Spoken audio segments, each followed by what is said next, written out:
Paz, Senhor, irmãos, que Deus abençoe a todos, amém? Louvado seja o nome do Senhor. Que o Senhor seja verdadeiramente engrandecido em nosso meio, que Deus possa se sentir adorado, glorificado, exaltado, porque Ele é digno, irmãos. Nosso culto, a ideia é colocar Jesus no centro, a ideia é Cristo ser o assunto principal das nossas reuniões, dos nossos encontros, que independente das nossas necessidades, situações, circunstâncias, obrigado, filha, independente das razões pela qual nós nos encontramos atualmente, Cristo deve ser glorificado em nosso meio. Essa é a razão das nossas reuniões, amém? Eu vou ministrar a palavra daqui a pouco. Eu queria só dar alguns avisos. Faz tempo que eu não ministro a palavra, eu acho. Deve fazer alguns domingos que eu não prego, né? E hoje, para ajudar, eu estou com a voz ruim. Mas Deus vai dar graça. Mas eu queria só falar dois assuntos importantes. São dois avisos que eu quero dar sobre nosso final de ano agora, né? Eu não sei se os irmãos sabem, mas nós temos o costume. Os irmãos estão chegando, os mais novos. Nós temos o costume de passar a virada aqui na igreja. Às vezes aconteceu da gente não fazê-lo, por achar que aquele ano seria melhor, a gente talvez fazer o culto mais cedo, ou não ter o culto, e as pessoas passarem com suas famílias. Mas nós queremos a partir de hoje já começar a avisar que nós teremos o nosso culto aqui, amém?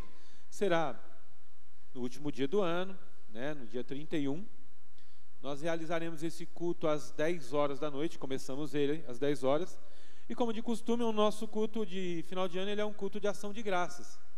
Então nós viemos em família para agradecer a Deus, para testificar o Senhor sobre a obra que Ele tem feito na nossa família, agradecer a Deus por mais um ano de vida, apresentar ao Senhor também a nossa confiança, reafirmar a nossa aliança com Ele, de que a nossa única expectativa de um ano melhor não é o governo, não é o dinheiro, não é os nossos sonhos, é o nosso Senhor Jesus, né?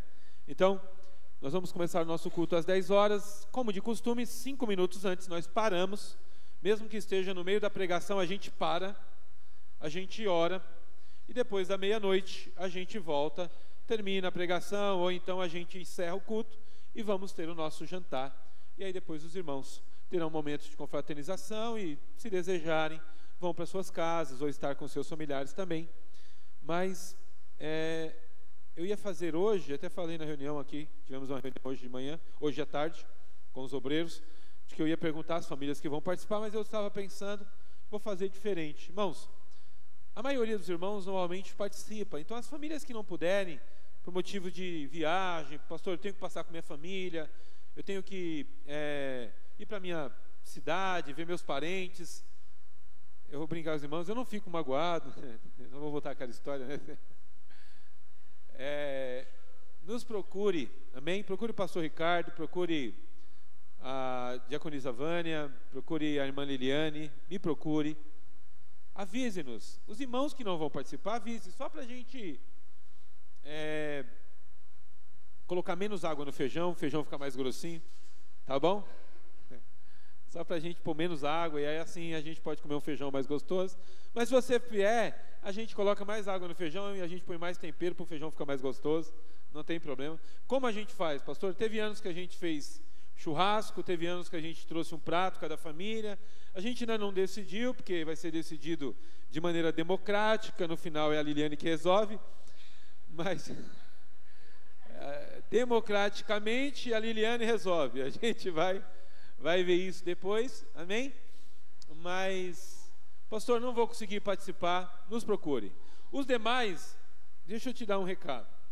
Se você não nos procurar, eu vou entender que você vai participar.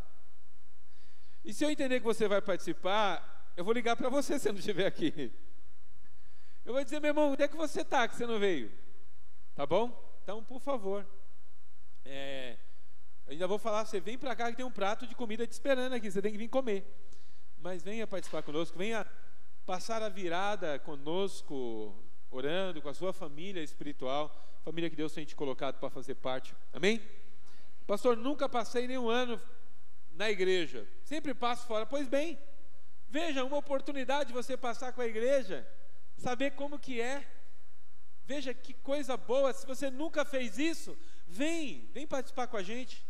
Prometo uma coisa, nós não vamos falar de política, você não vai ter um tio chato bebendo até tarde da noite, vomitando, você não vai ter nenhuma tia querendo dançar as músicas da década de 60, sabe, querendo ralar o bucho, não vai ter isso aqui, tá bom? Fique em paz, você vai ficar livre disso, né, de ver essas coisas, essa cena. Vem para cá. Não que eu não goste do seu tio, ele deve ser maravilhoso, deve ser ótimo passar a noite ouvindo ele falando do Lula ou do Bolsonaro, mas aqui você não vai ter esse problema, tá bom? Fica à vontade, vai ser um prazer ter você aqui conosco. Outra coisa, qual é a data que a gente decidiu? Deixa eu olhar aqui no meu calendário. 28. Irmãos, o ano passado, nós começamos uma prática aqui na igreja, e esse será o segundo ano, de que no dia 28, no domingo, na parte da manhã, nós fazemos um momento de consagração em família. E nós temos no almoço, um almoço de ação de graças. Sabe aquela festa americana de ação de graças? Jantar, almoço de ação de graças? Então, como é que chama ela em inglês? Thanksgiving, é isso? Giving, isso. Eu vou aprender a falar igual essa menina um dia, vou ficar craque. E aí, a gente fez o ano passado, reunimos em família, estabelecemos alguns princípios. A família deve participar desse dia. Não é só a mãe que tem que levantar, correr, ir no mercado. Não, toda a família deve participar. O marido ajudar, ter um momento de paz. Durante o almoço, antes da ceia, a gente senta na mesa. Eu achei maravilhoso, lá em casa foi ótimo. A gente senta na mesa, cada membro da família traz uma listinha ou apresenta motivos para agradecer, razões para agradecer por esse ano, coisas que Deus fez, coisas que Deus permitiu que não acontecesse, motivos de gratidão, um momento de verdadeira ação de graças ao Senhor. Logo depois nós fazemos uma oração e aí atacamos e comemos o que fizemos. Comemos o nosso pão com manteiga, os que são chique, comem o seu caviar, né? Mas, de todas as maneiras, esse momento é um momento para nós termos um tempo de ação de graça. Pastor, não tenho criança, sou só eu e minha esposa. Glória a Deus. Olha, bênção. Bênção. Não entendi o que ele falou, mas deve ser palhaçada, deixa para lá. Não vou dar nem atenção. E aí, a gente pode ter um momento de estender um pouquinho e dizer: oh, obrigado por ter você, minha amada. Ação de graças românticas ainda, olha que bênção. Você pode fazer isso, a ação de graças vir num momento de romance também. Então, aproveite, tá bom? Nós vamos dar mais orientações, vamos depois colocar no grupo, mandar para as famílias, as orientações que nós temos para esse dia ser um dia. Convidamos você a ter um momento de consagração, a começar um dia em oração, em santificação, evitando brigas. Se o marido derrubar o prato, se o marido derrubar o suco, sujar a sua toalha linda, por favor, não fique brava.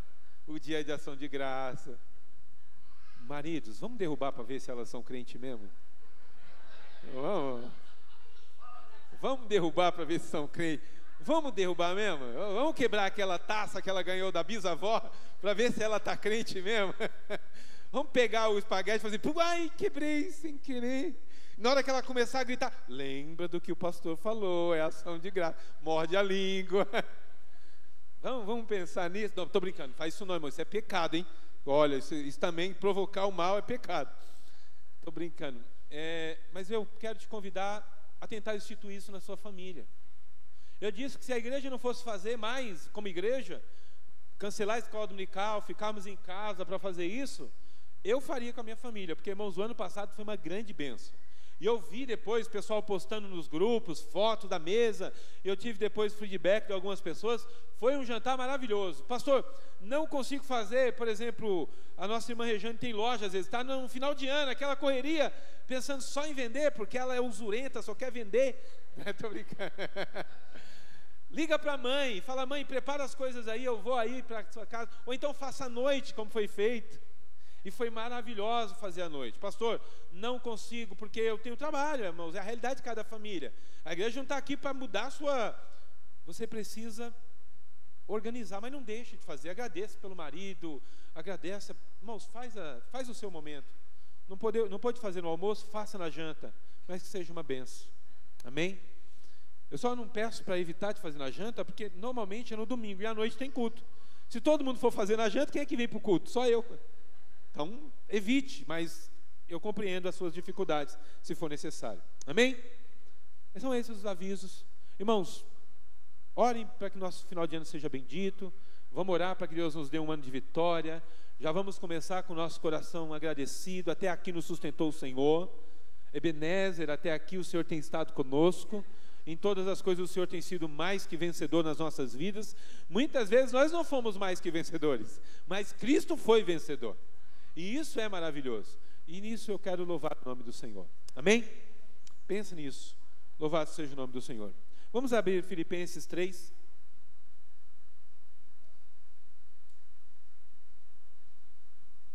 Eu não gosto de dar recado. Eu não tenho graça para dar recado. Tem gente que tem graça. Obrigado. Eu não gosto de dar recado porque às vezes eu brinco muito, perde a graça. Filipenses 3, como os irmãos sabem, nós estamos nessa série. Deve estar aí, Filipenses. Hoje é o capítulo 3. A carta de Filipenses, os irmãos já falaram, o pastor Adão já falou, o pastor Ricardo já falou. É uma carta que Paulo escreve nas prisões. Paulo escreve 4 cartas, estando preso. Uma delas é a de Filipenses, a outra é de Colossenses, Filemão e Efésios. Colossenses ele escreve 2. A ideia dessas cartas, que são escritas ali quando ele está em prisão, é ministrar a essas igrejas, ministrar a essas pessoas. A Filemão, por exemplo, é orientar a respeito de um homem que estava preso com ele.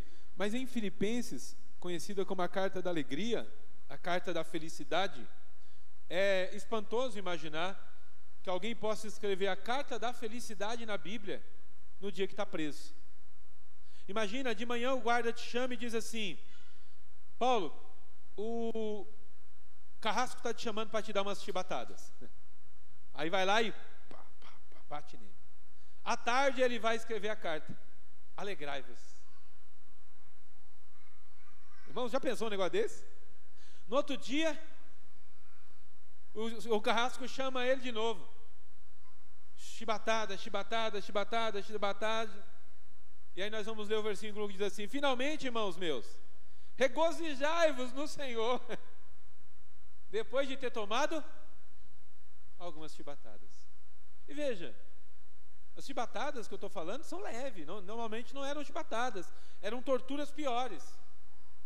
Mas Paulo consegue escrever uma carta num momento de dor, num momento de sofrimento, e falar sobre real felicidade. Você já experimentou real tristeza? Eu não quero menosprezar a sua tristeza. Eu tenho certeza que você já experimentou real tristeza. No luto de alguém, na decepção com alguém, na frustração consigo mesmo. Talvez você já tenha provado o fel da amargura, da tristeza mais aguda, como talvez algumas mães já experimentaram. Perder o próprio filho, ou perder a mãe, ou o pai, ou um irmão, ou um filho ainda em tenra idade, ou as mães que talvez tiveram a dureza de passar por um aborto espontâneo, e sabem muito bem o que fica dentro da gente não, de vocês, porque eu não sou mãe. A tristeza que carregam por alguns dias, ou até mesmo por motivos de violência de um filho, de uma filha, violências domésticas ou até mesmo sexuais. Tenho certeza que alguns já passaram por coisas difíceis. Dor não é uma coisa exclusiva minha, nem é exclusiva do apóstolo Paulo, nem é algo que aconteceu só com um grupo de pessoas, mas me parece que dor é uma coisa que acompanha a humanidade, mas ela parece se tornar mais arguida, mais dolorosa, mais aguda, mais firme, mais constante às vezes, na vida dos cristãos. E eu não sei o porquê, mas eu sei de uma coisa, irmãos: Toda dor é pedagógica. Toda dor ensina alguma coisa. Toda dor, ela tem uma lição para nos dar. Toda dor, ela deve ministrar sobre você algum nível de maturidade, de amadurecimento, ou toda dor tem pelo menos uma intenção de mudar a sua maneira de enxergar as coisas. Eu já disse isso aqui. Eu não imagino que uma pessoa que passou por um tratamento de câncer, quase perdeu a vida, que foi acometido por um câncer, consegue enxergar a vida do mesmo jeito que a gente. Alguém que sofre uma dor crônica, uma doença crônica, enxerga a vida como a gente. A dor, ela muda nosso prisma, a maneira como nós vemos as coisas, elas são modeladas também pela dor. A alegria frenética, muitas vezes, não faz isso. Pelo contrário. A alegria frenética, por vezes, ela nos impede de enxergar. É muito comum nós vermos isso na casa de quem tem crianças. As mães e os pais estão dizendo: criança, calma, não corre, vai devagar, isso não vai dar certo. Quando daqui a pouco acontece, bate a cabeça, cai da escada, corta. Sempre temos alegria frenética. Normalmente acaba terminando em machucados. Mas a dor, por mais aguda que seja, ela nos ensina. É óbvio que se formos péssimos alunos, vamos viver mais aulas. O que a gente faz quando o aluno não aprende a matéria? A gente dá reforço para ele. Vixe, pastor, devo estar na reprova, né? Devo estar de reforço. Pode ser. Talvez Deus esteja querendo. Mas também nem sempre. Às vezes, a dor também, como os atletas dizem, a dor, ela na verdade também é uma maneira de Deus nos tornar mais forte. Não é rompendo os músculos, estourando os nervos dos músculos quebrando aí que a instrução na academia diz que aí ele se torna mais forte, quebra ele, daqui a pouco ele se fortalece. Não é assim que ensinam? Os nervos não, senão você vai ficar sem andar. Mas se bem que tem gente que sai da academia quase não conseguindo andar depois de um treino de perna. Mas eu tenho certeza que o ensino da dor, ele é marcante. A matéria, a dor, ela é marcante. Mas o que Paulo está tentando nos mostrar, e eu não vou pregar sobre dor, Paulo está tentando nos mostrar é que não importa que escola de dor você esteja matriculado hoje. Talvez você esteja matriculado na dor da solidão. Talvez você esteja matriculado na dor da traição. Talvez você esteja matriculado na dor da perca, da decepção, da mágoa, da doença. Talvez você esteja matriculado hoje na dor de diversas escolas. Mas o que Paulo está dizendo é: finalmente, irmãos meus, regozijai-vos no Senhor. E como dizer para você se regozijar no Senhor, depois de uma semana com problemas, de decepção, de durezas, de doenças, de dificuldades, como vir e pregar uma mensagem de alegria para você? Só mesmo estando preso, padecendo as mesmas coisas. Só mesmo experimentando dores agudas para poder dizer para você: eu sei o que você está passando. Pode não ser a mesma escola que eu estou matriculado, a escola da dor que eu fui inscrito, que a vida me colocou. Mas eu sei de uma coisa: nenhuma escola vai poder ser mais poderosa do que a alegria que você vai sentir na sua vida. Se você entregar as suas expectativas, as suas ansiedades, os seus sonhos, as suas alegrias, o seu foco de vida em Jesus. E nós vamos ler o texto para vocês entenderem que essa introdução tem muito a ver com o que a gente vai ler. Eu vou ler para os irmãos, acompanhem comigo, por favor. Ou acompanhe aqui, ou acompanhe na sua Bíblia. Diz assim: finalmente, irmãos meus, regozijai-vos no Senhor. Não me aborreço de escrever-vos as mesmas coisas, e é segurança para vós. Guardai-vos dos cães, guardai-vos dos maus obreiros, guardai-vos das condutas desses, porque assim... condutas? Cortaduras, perdão. A palavra é: guardai-vos da cortadura, porque a circuncisão somos nós, que servimos a Deus em espírito, e nos gloriamos em Jesus Cristo, e não confiamos na carne. Ainda que também podia confiar na carne, se algum outro cuida que pode confiar na carne, ainda mais eu, circuncidado ao 8º dia, da linhagem de Israel, da tribo de Benjamim, hebreu de hebreus, segundo a lei fui fariseu, segundo o zelo perseguidor da igreja, segundo a justiça que há na lei, irrepreensível. Mas o que para mim era ganho, reputei-me por perca por Cristo.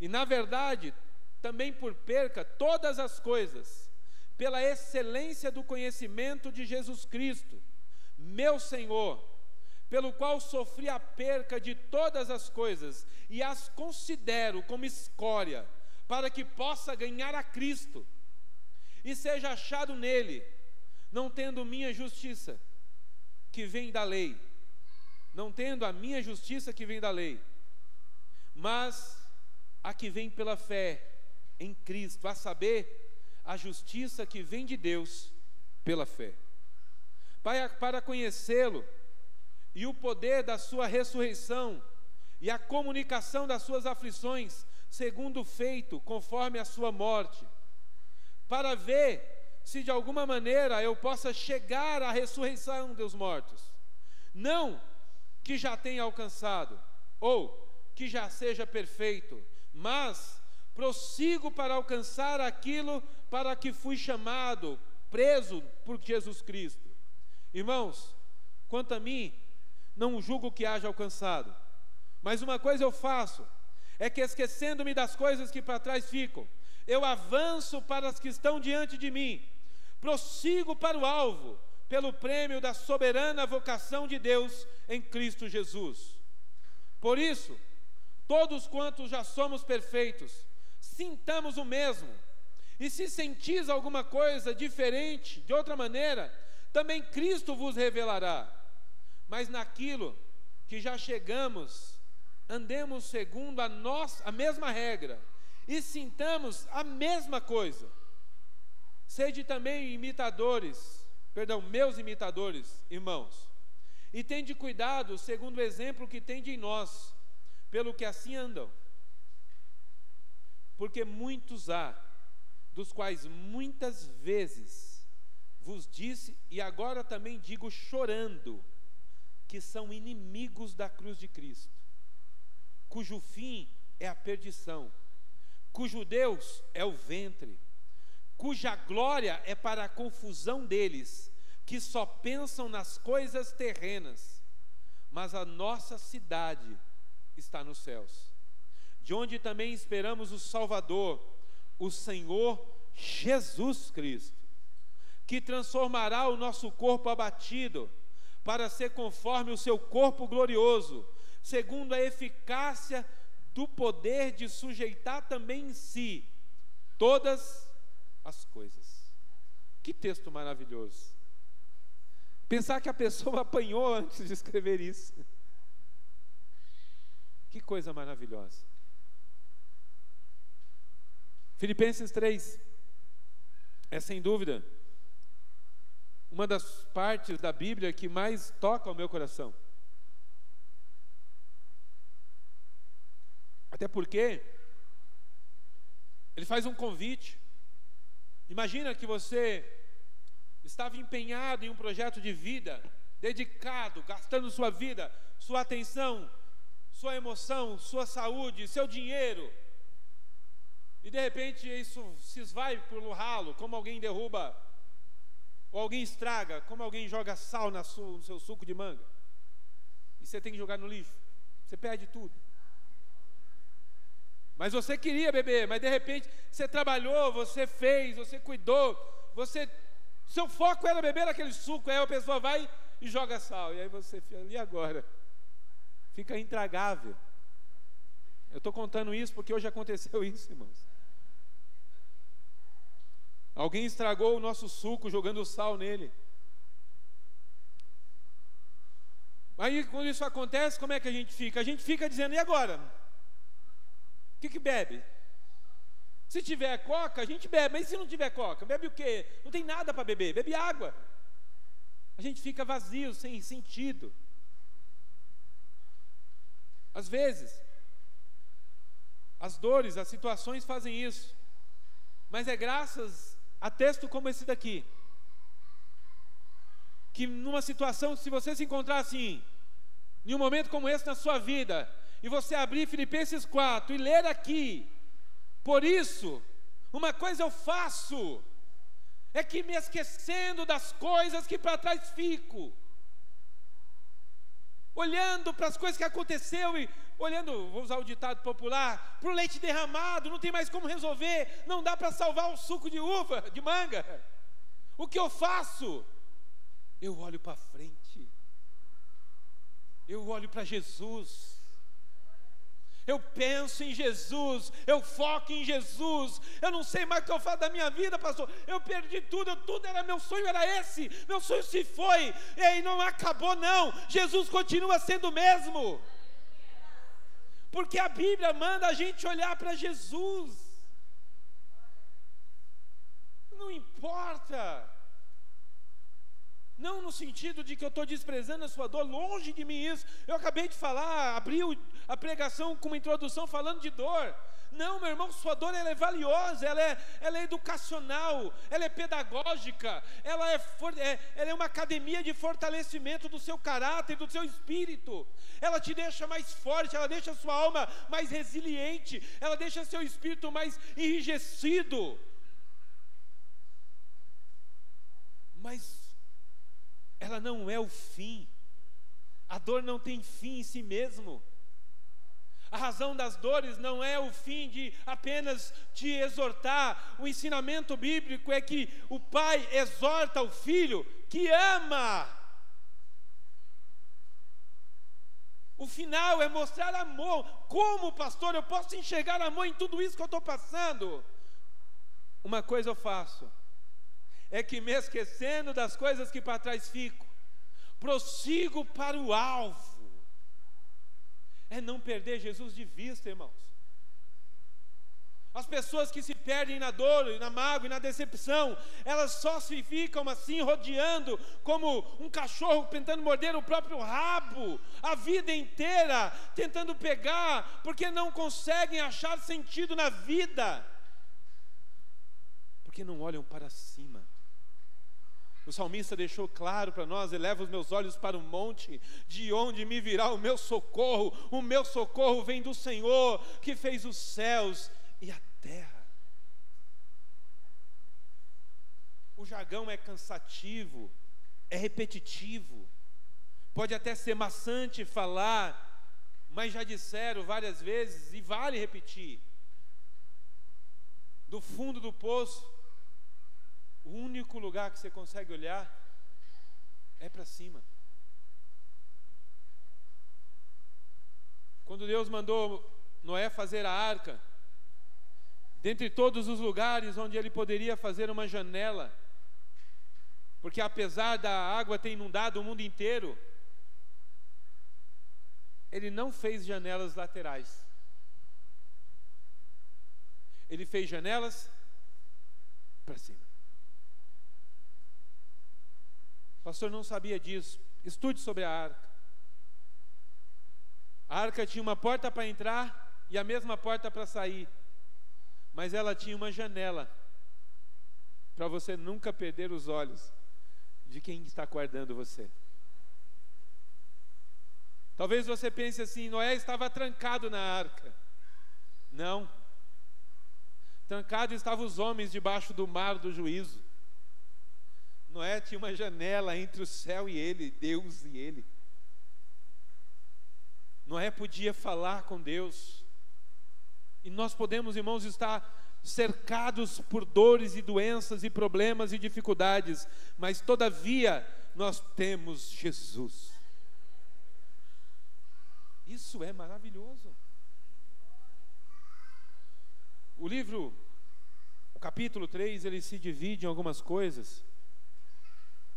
Eu estou me empolgando aqui, meu coração está quente e eu estou atropelando algumas coisas. Mas eu sei de uma coisa. Tudo que eu falar aqui, tenho certeza que Deus quer tratar com você essa noite. Porque enquanto eu me preparava, meu coração aquecia e Deus dizia: eu tenho uma palavra para aquela igreja. E eu tenho certeza que Deus vai falar com você, na sua particularidade. Conhecendo a igreja também, eu tenho liberdade de citar coisas que podem ser objetivas e diretas. Não são revelações, são remédios cirúrgicos que podem curar você. Mas o capítulo 1, os primeiros versículos, o versículo 1, como eu disse, ele é um convite a nós nos alegrarmos. E ele diz finalmente, porque depois de ter falado todas as coisas no capítulo 1, capítulo 2, ele agora diz, finalmente, irmão, só tem uma coisa para nós, é nos alegrar em Jesus. Não resta mais nada. Imagina a cena. Aí você tem que ouvir isso. Você vai para o hospital fazer uma consulta.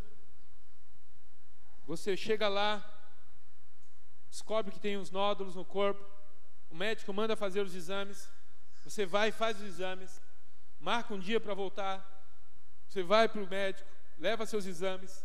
Chegando lá, você descobre que é câncer, que é avançado, que você tem poucos dias de vida.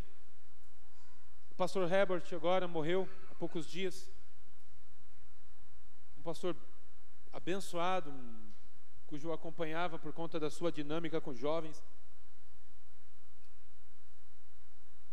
Descobriu câncer no pulmão, tratou por alguns meses, infelizmente não resistiu, faleceu. Mas imagine a cena, você volta então, e aí você encontra Paulo, imagina, e diz: Paulo, o que eu faço da vida? E ele lê esse versículo para você: finalmente, irmão,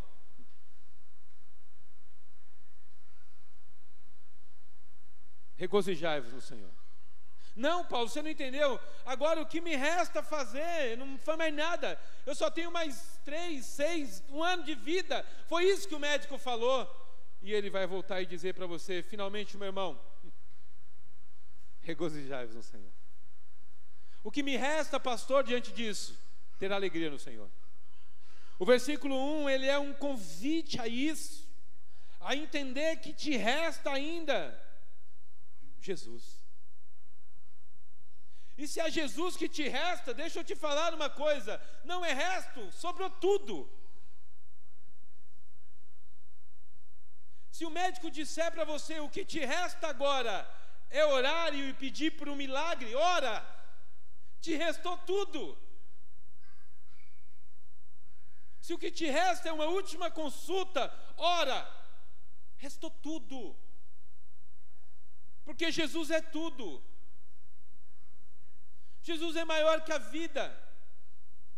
Jesus não te salvou para você não ter um câncer, para você não ter um problema de relacionamento. Jesus não te salvou para você ser um casal perfeito só. Jesus não te salvou para você ser uma pessoa rica, para você ter um carrão para andar, para você arrumar uma namorada.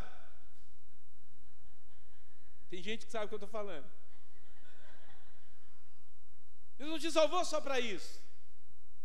Jesus te salvou para te levar para o céu. Jesus te salvou para te dar um corpo perfeito. No final ele termina dizendo isso. Jesus te salvou. Então o versículo 1, irmãos, ele é maravilhoso, eu ficaria só nele. Ele termina assim, ó: e é segurança para vós. Paulo vai falar, a partir do versículo 2, da gente tomar cuidado com os falsos profetas.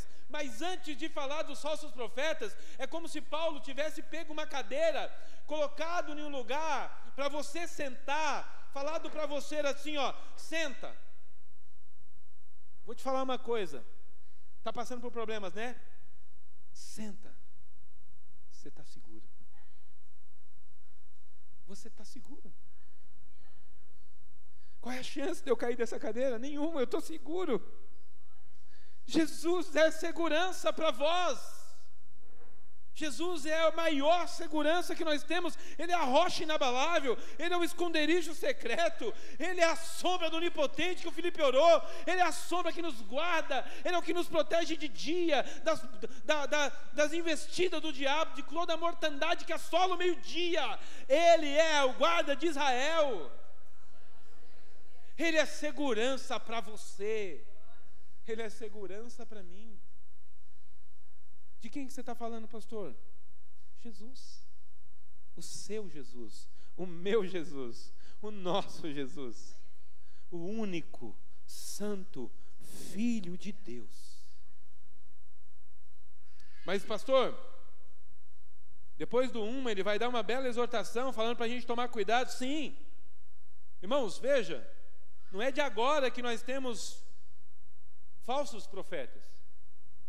Não é de agora, não pense que é agora que inventaram esse negócio de você ir para a igreja e o cara te vender uma vassoura por R$1.000 para você varrer o diabo da sua casa. Não é de agora, não. Você está pensando que é de agora que você vão amarrar uma cordinha no teu braço e vai dizer que você vai ficar com ela por 1 ano e quando você quebrar, vai quebrar todo o mal na sua vida, mas essa cordinha custa R$100? Não é de agora, não. Não é de agora. Se Paulo exorta a gente como apóstolo, eu ratifico o que Paulo falou. Vigiai, irmãos. Vigiai para você não ficar caçando profeta de últimas horas, que ficam dizendo o que nos interessa, mesmo pela internet. Essa semana minha mulher me manda um vídeo, dizendo, a profeta dizendo, não desista, não abra mão dos seus sonhos, anote os lugares que você quer viajar, porque o Senhor será contigo em todas as viagens. Ela pegou só esse trecho da pregação, minha mulher é bem interesseira, viu? E me mandou. Não baixe, como é que ela falava? Não baixe o seu padrão. Ah, é fácil, né? A minha mulher super interesseira mandou para mim. Tipo, não cancele as viagens. E logo depois ela já me mandou a organização da viagem da família. Não, pensando na mulher esperta é a minha. E aí, a gente precisa se guardar disso. Porque não é de agora, irmãos. Aqui o apóstolo Paulo estava enfrentando, por que ele está falando isso? Ele estava enfrentando pessoas na igreja que eram judeus que se tornaram cristãos.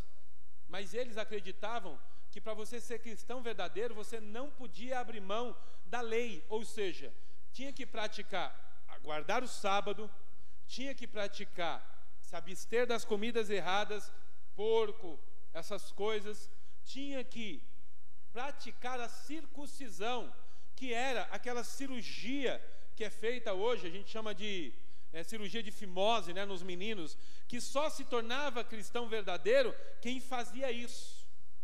E eles estavam aplicando isso na igreja, para os gentios. A história diz que esses homens, eles tinham uma certa maldade até. Por vezes eles, na cirurgia, depois que ele convencia os gentios cristãos a praticarem esse ato, na hora de fazer isso, porque eles mesmos que executavam, às vezes eles até mutilavam os irmãos, porque não tinha interesse na salvação dos gentios. Mas Paulo está escrevendo, sabe do que Paulo está chamando essas pessoas? De cães. Eu sei que você gosta do seu doguinho, ele tem nome, Cama. Ele come melhor que você às vezes. Eu sei. Ele toma banho toda semana e você nem toma banho às vezes. E E o cara vai buscar ele em casa e entrega, e você nem em casa toma banho. Eu sei que você gosta do cão. Não. Deixa eu explicar. Do pet. Eu sei que você gosta do pet. Deixa eu arrumar, porque... Mas aqui, quando o apóstolo cita cães, é porque os judeus tinham uma experiência com isso. Os cães não eram animais assim tratados como nós tratamos hoje, irmãos, parecendo deuses. Os cães hoje são tratados como deuses. As pessoas falaram assim, nós estamos num período, os psicólogos estão dizendo que nós estamos num período de humanização dos animais. Não, nós estamos num período de deusificação dos animais. Estão tratando o animal como Deus já. Já tem gente pedindo licença para sair de casa para o cachorro. Lá em casa a gente usa o rodo, com a licença, mas para ele não fugir. Mas o que me preocupa não é isso, o que me preocupa é o contexto da história. Os judeus, os cães, eles viviam abandonados, comiam carniças, restos, viviam nas ruas lá. Como nós vemos muitos por aí hoje, abandonados aí. Os cães não eram tratados como hoje. E os judeus faziam uma comparação entre o gentio e os cães. Todo gentio para eles era como se fosse cão. E quando eles passavam por um gentio, sabe o que eles faziam? Cuspia e dizia, cão nojento. E virava a cara, parecendo essas mulheres metidas, sabe? Faziam isso. Paulo então dá uma devolutiva. Paulo diz, vocês é que são cães. Porque a doutrina que vocês querem continuar ensinando é uma doutrina que mantém o povo à mercê da escravidão da lei. E nós já fomos libertos da escravidão da lei. Cristo já cumpriu tudo. Jesus já nos libertou dos aguilhões da lei. A lei nos serve como ai, ou seja, a lei é pedagógica, mas nós não somos mais escravos da lei. Jesus nos libertou, já foi assinada a carta de alforria, somos livres em Cristo Jesus. Nós somos dele agora. Vocês não precisam. O que é a circuncisão? Paulo vai dizer. Circuncisão somos nós, que cremos de fé, de coração. A verdadeira circuncisão não é um órgão cortado, não é uma película do pênis sendo tratada, não, é um homem que nasceu de novo. É alguém que recebeu Jesus e vive para ele com alegria e com fervor. Isso é um verdadeiro circuncidado. Aí ele dá o exemplo, porque se isso fosse motivo para se orgulhar, muito mais ele. Ele vai dizer, nascido da tribo de Benjamim, circuncidado ao 8º dia, fariseu. Aí ele começa a dar toda a carteirada dele, aí ele puxa todo o currículo dele, né? E começa a mostrar. Mas sabe o que ele fala? E que aí é interessante a gente perceber. Paulo faz renúncia dos seus privilégios. A partir do versículo 3, 4 até o 8, Paulo apresenta a renúncia dos seus privilégios. Ele podia se valer de tudo isso, mas ele vai dizer assim, a partir do 7, eu vou ler até do 7, só para a gente adiantar o nosso tempo. Mas para mim, o que era ganho, eu reportei por perca. Paulo considera perda. Mas ter crescido ao pé de Gamaliel, ter estudado, ter 2 nomes, um hebraico e um judeu, isso era coisa rara, irmãos. Tem determinado momento, Paulo é preso, e aí ele diz que ele é romano, legítimo. O guarda diz, como você conseguiu? A gente consegue a cidadania romana pagando, comprando a alto preço. Ele diz, eu nasci assim. Paulo tinha um monte de requisitos, mas sabe o que ele fala? Vale de nada. Tem gente que se acha melhor que o outro, só porque... Não quero ofender ninguém não, tá? Mas assim, o cara é brasileiro, filho de brasileiro, mãe brasileira, mas porque o taravô é russo, ou é da Europa, e porque ele herdou o sobrenome, ele diz, eu tenho sangue italiano. Irmão, nem com microscópio você encontra o sangue italiano lá. Não, aí o chato ainda diz, por isso que eu gosto de espaguete. Aí só sabe fazer miojo. Irmãos, tem gente que se vale de nada, e Paulo, tendo tudo, abre mão. Sabe o que Paulo está nos ensinando? O que o apóstolo nos ensina: se há algo que eu devo me queixar, que sejam os meus pecados, mas se tem algo que eu devo me orgulhar, é Cristo. Se tem uma coisa que você tem que fazer valer na sua vida, é Jesus. Calvino já dizia: se há algo bom em mim, é Jesus. Se você vê algo bom em mim, pode ter certeza, é Jesus te revelando. Lógico que ele não era fervoroso igual eu, mas se você vê algo ruim, sujo, pecador, fraco, prazer, esse é o Adriano. Esse sou eu. Não tem condições, irmãos. Paulo faz isso. Eu não sou um bom pai, eu não sou um bom pastor, eu não sou um bom marido, eu não sou um bom funcionário, eu não sou um bom amigo, eu não sou bom em nada. Mas Cristo é bom em todas as coisas na minha vida. Nos últimos tempos, eu tenho chorado com um hino. E esse hino tem me feito chorar às vezes dirigindo. E os irmãos sabem que a minha história é de dirigir chorando, né?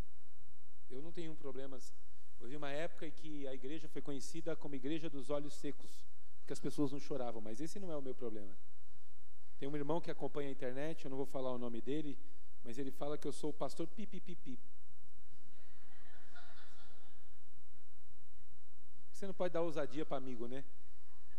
Sou o pastor pipipipipi. Ele fala, aí ele me manda a foto do Chaves, pipipipipi.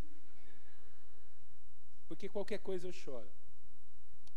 Mas esse louvor eu não vou cantar, porque eu cantar ele.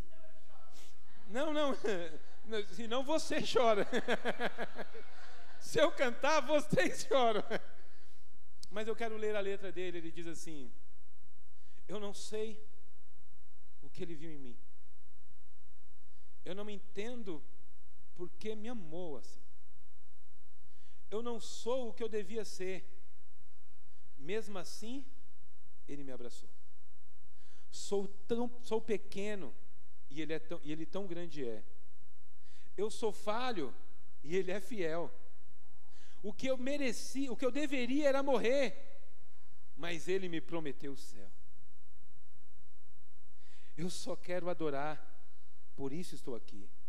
E se eu não adorar, falta água em mim. Eu jamais saberei porque ele me escolheu. Mas de uma coisa eu sei: tudo o que eu tenho, ele me deu. O Gerson Rufino é um poeta.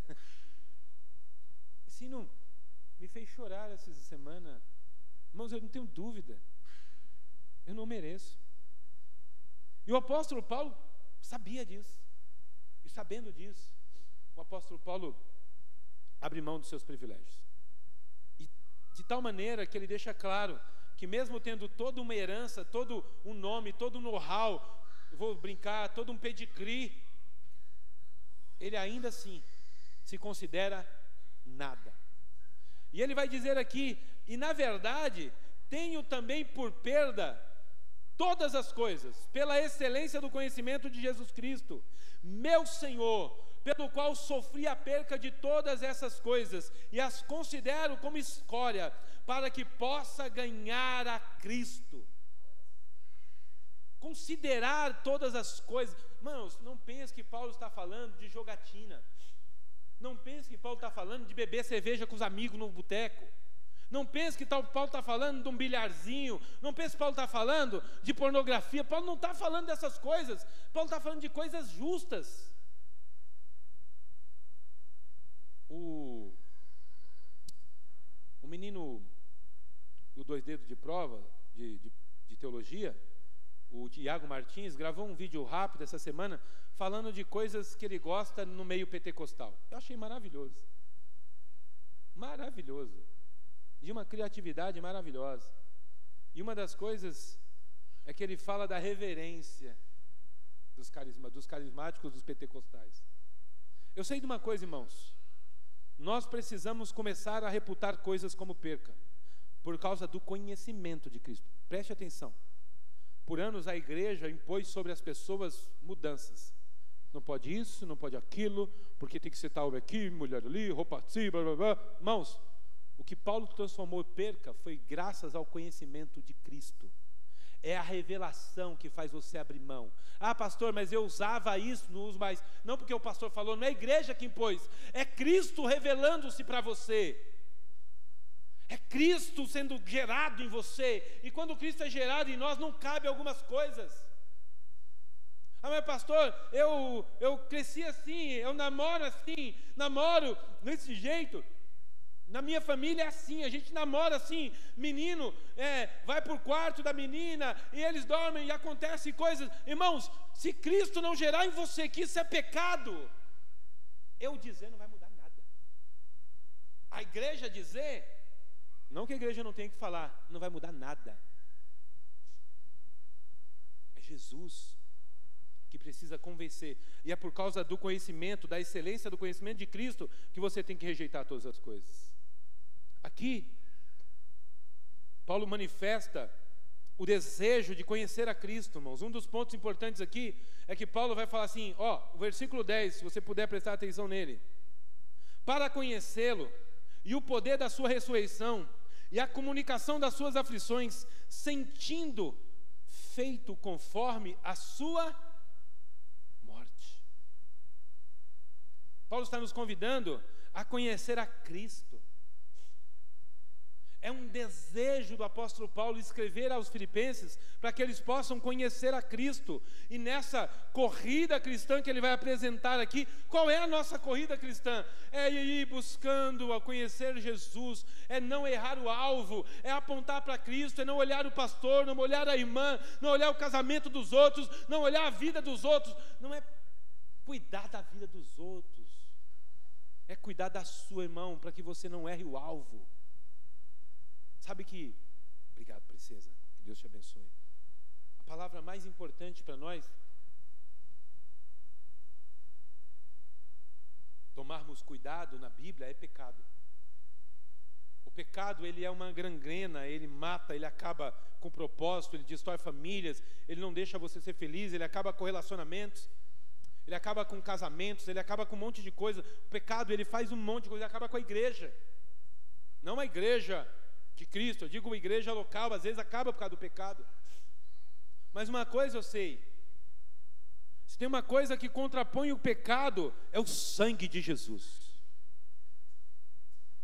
Cristo, irmãos, é poderoso para anular todo o poder do pecado na minha e na sua vida, se tão somente nós formos a Ele e confessarmos. João vai dizer, se confessardes os vossos pecados, Ele é fiel e justo para vos perdoar os pecados e vos purificar de todas as vossas imundícias. Isso é Jesus quem faz, e Paulo está apresentando isso para nós, e ele não diz isso como se nós fôssemos do mundo, e agora vamos nos tornar cidadão dos céus. Não!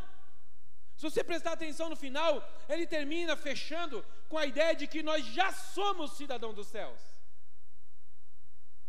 Ele termina dizendo, olha o que ele diz, finalizando aqui. Porque há muitos dos quais muitas vezes, versículo 18, vos disse, e agora vos digo chorando, que são inimigos da cruz, cujo fim é a perdição, cujo Deus é o ventre, cuja glória é confusão deles, que se pensam, e que só pensam nas coisas dessa terra. Mas a nossa cidade, veja, ele não colocou a minha cidade. Ele diz ao povo de Filipenses, a nossa cidade, e eu estou lendo para você, essa cidade é de quem? Ela é nossa. A nossa cidade está nos céus, de onde também esperamos o nosso Salvador, Senhor Jesus Cristo. O Senhor Jesus Cristo. Aqui o artigo é fundamental. Não posso esquecer o artigo aqui. O Senhor Jesus Cristo. Você não pode abrir mão. Que transformará o que Ele fará? Que transformará o nosso corpo abatido? Tá ruim aí, irmão? Tá sentindo muita dor? Tá igual a Vânia no bico do corvo já?